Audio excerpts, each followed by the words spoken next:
Hi guys, welcome back to my channel, and if you're new, welcome to my channel. My name is Stephanie Yates, Anya Steph Anya for short, and I'm a licensed associate marriage and family therapist.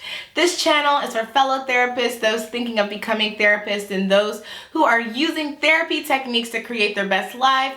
And today's video is for that second group, those who are thinking or in the process of becoming therapists. I get a lot of questions about how to secure an internship site. I even get questions about what to look for in an internship site. And today I'll be answering those questions. If you're curious, stay tuned. What's on your mind?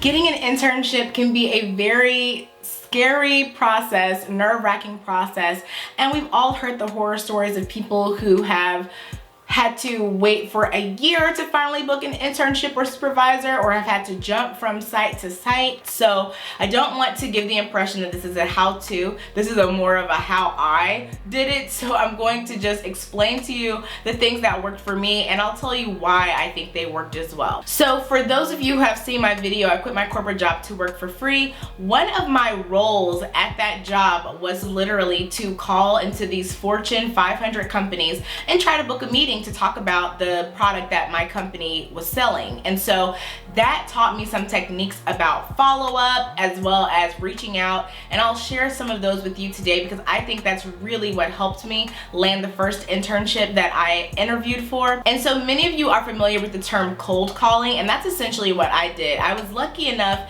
that NCU did have a list of previous internship sites that NCU students in my area went to. And for those of you who aren't familiar with NCU, that's my alma mater. It's a school that is distance-based, so it's not located in my city or state. And so it is a little bit more difficult in this online format sometimes to find an internship that's local to you because they're not in your community. Whereas with a brick and mortar or standard program, a lot of times they actually have a clinic right there on campus where you can see clients. This could be a disadvantage or con of being in an online marriage and family therapy or mental health program, is that you do have to find your own internship site a lot of times. Okay, so I got a list from NCU, and I also reached out to some of the marriage and family therapists that I knew in Atlanta, and I asked if they had any recommendations for places that I could intern. So first section, cold calling. You want to make sure that when you are calling these internship sites, you know what you're saying. Something along the lines of, hi, my name is X and I am looking to secure an internship. I've reached the point in my graduate program where I can see clients, and I'd like to know if you have any openings. Just make it clear and succinct so that way you're not fumbling on the phone, you're surprised you caught somebody by the phone. It's helpful sometimes to even have what you're gonna say written out so that if you do get caught, you don't fumble and you can go ahead and say exactly what you need to find out if they are in the process of looking for interns. Also, make sure that you leave a voicemail. When you call, leave a voicemail if they don't answer. And follow up that voicemail with an email if possible. Do the extra research if you can to find out what that person's email address is. And sometimes it's pretty easy to find this. You can look up just asterisk at whatever the website address is, and then you can find what the standard format is for emails at that organization. So it could be first dot last, first initial last. Find out what the typical format is for that place, and then often you can figure out what their email address is simply by finding out what the format is for emails. And so that is something that I learned at my corporate job that I definitely applied while I was looking for an internship site. I would figure out what their email address is, and I would send an email that I would title voicemail follow-up. So that way, if a person knows they have a voicemail, but some of us really don't like listening to voicemail, or maybe they just haven't had time, this is a quick way for them to see like, oh, this must be the person that called me. So you can say voicemail follow-up, semicolon, internship if you want, or I would always just do voicemail follow-up because they don't know what the topic's about. And I would just say, hey, I left you a voicemail. I was looking to hop on a 5-minute call with you, or if it's better for you to communicate via email, I just wanted to let you know that I am looking for an internship, and you could go ahead and attach your resume to the email if you want.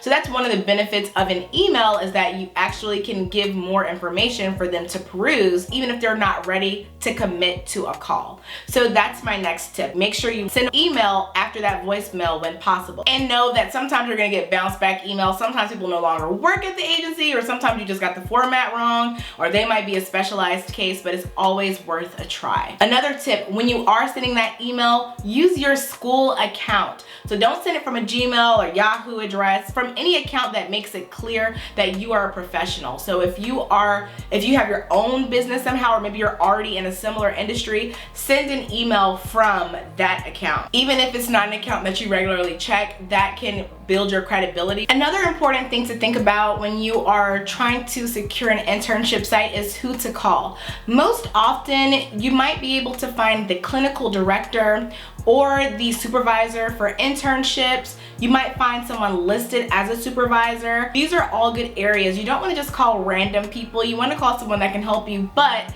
in the event that you get in contact with someone who's not the right person, just ask them if they could direct you to the right person. Let them know why you're calling quickly, because they might be in a rush. Just say, I am looking to find out the person who manages interns and internships at your agency. Could you direct me to the right person? And most of the time, they'll be able to point you in the right direction. So those are the people that you want to look for. Those are some of the titles. Now, when it comes to making those calls, something that I didn't know at the time that I know now and can let you know is that most therapists see clients for 45 minutes or 50 minutes. And that is actually something outlined by insurance panels as well. So if you try to call them, try to do it between that 45 minute to the next hour mark, okay? Because if they're seeing clients and they stop at 45 minutes and you call at 5:47, then maybe they're not in session, because it can be very difficult to get a therapist on the phone when they are in session all the time, and we don't have the kind of job where we can be like, hold on, I need to get this phone call. So because of that, it can really work to your advantage if you try to schedule those calls during that break, and then you can send your emails or follow-up emails during the rest of the hour. So it might work to just get through as many as you can. If they don't answer, leave a voicemail, call the next person, leave a voicemail, call the next person, leave a voicemail. Don't feel defeated if you can't get someone on the phone. People often are either still listening to their voicemails or checking their emails, so you probably can still get in touch with someone. And after you've reached out to a contact, I would say 3 times. If you still haven't gotten a response, maybe try to find another contact or reach out to multiple contacts in the agency in the first place. But be careful, because with cold calling, sometimes it can come off really salesy, really aggressive. And if you are doing it in a way where they feel like you're just going to be a bother, you might have a really mean conversation with someone that could have been a potential ally. So try to be considerate. And when I say call 3 times, I'm talking about spacing out those calls. So for me, I would always make note of when I called them last, and I would wait 3 days before I would call them back, because that gives them an opportunity to get back to me as well. And a lot of agencies have a policy in place where they give up to 48 hours to respond to emails, because they're so burdened with clients that they can't always get to them.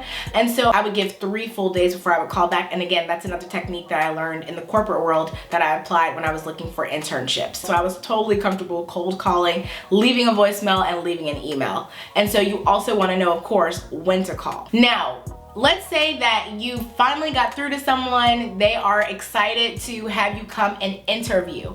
Now, what are you thinking about in that interview? Of course, you want to come with your resume, several copies if possible. And I could do a whole nother video on how to build a resume for marriage and family therapy or mental health practice, especially if you're coming from another industry and don't have a lot of experience. There are still ways that you can make yourself stand out from the crowd. So I could do a video on that if you want, but definitely come to your interview with your resume. Another thing you want to have handy is a transcript. So when you go to that interview, it's nice to have your transcript, also have your resume. And if you go to North Central University or any other online program that is accredited, you want to also emphasize that you are going to an accredited program. When you're in the interview, you really want to emphasize the things that you've been learning in class. And that could be a great way for you to just show that even though you're in an online program, which to some people there is going to be a stigma about being in an online program, even though you're in an online program, you know your stuff. So if they're talking about things, you can kind of gently segue into different things that you know about the models or different things that you know about the industry, just so that they feel like they're not bringing someone on board who really is lost. Sometimes people even have ideas about marriage and family therapy in general, thinking that it's only for families and couples, and you have to kind of go in knowing that these are things that they might be thinking, so that you have talking points around those things. Make sure that you rehearse, practice questions, have someone role play with you so that you can be ready for questions that they might ask. It can be as simple as Googling standard questions asked in an interview. And here are the things you really want to think about with an internship site. Many internships are not paid, and that is something to really think about. There are some that are paid. They are few and far between from what I hear. If you already have similar credentials, like maybe you're a pastoral counselor, or maybe you have work facilitating groups, maybe you'll be more likely to find an internship that's paid, but a lot of times they are not paid. And you also want to ask them if they have on-site supervision available for you. So it can be a headache sometimes to find your own supervisor, but for other people, if you already know who you want to have as a supervisor, it can be a pro if your site does not require you to use one on site. For me, my site required that I use a supervisor that was on site, which was fine for me because I didn't want to have to go and find a supervisor on top of that. And I could do a whole nother video about supervision and what to look for in a supervisor. But as far as internships go, that's a good question to ask, is are supervisors a part of the internship experience at that agency or private practice? And then you want to ask about the cost of supervision. Sometimes it might be included and sometimes they might charge for supervision, because the truth is that some agencies or private practices use internships as a source of revenue. So they might be bringing in additional money for their employees who are certified as supervisors. So you do want to ask what the cost is and see if that is feasible for you. Another thing you want to make sure you talk about at the interview is your requirement for relational versus direct hours. Because if you, in a program like NCU that I went to, where half of my hours had to be relational, I really needed to know, do you have a good amount of families and couples coming into this agency? Because if they don't, then it could be really, really hard for you when it's time for you to start looking at graduation and realize that you don't have enough relational hours. And then also ask them, how are they going to support you in making sure you can meet the requirements for graduation? So will they help with marketing? Will they have you listed on their website? Do they have an intake team that can bring clients to you? You really need to know those things, because if you sign on like, yay, I got an internship, but truthfully they can't support you, or the supervisors they have available to you that they're requiring are not qualified the way they need to be for your program, then even if you get offered the internship, it still might not be a good fit. So those are some of the questions you want to ask to see if the internship is a good fit for you. So those could have been two different videos: how to secure an internship site, and then what to ask in an internship. There are actually a lot more things I can think that you could ask in an internship interview. So if you want to follow up to this video, just let me know. Any other questions you have, please feel free to comment those down below. I appreciate you for watching this video, and I hope you found it helpful. I ask that you subscribe to my channel and like this video, and you can click the bell notification if you want to know each time that I upload. Again, my name is Stephanie Anya, Steph Anya for short. I truly appreciate you for watching until the end of the video. That really, really helps me. Thank you.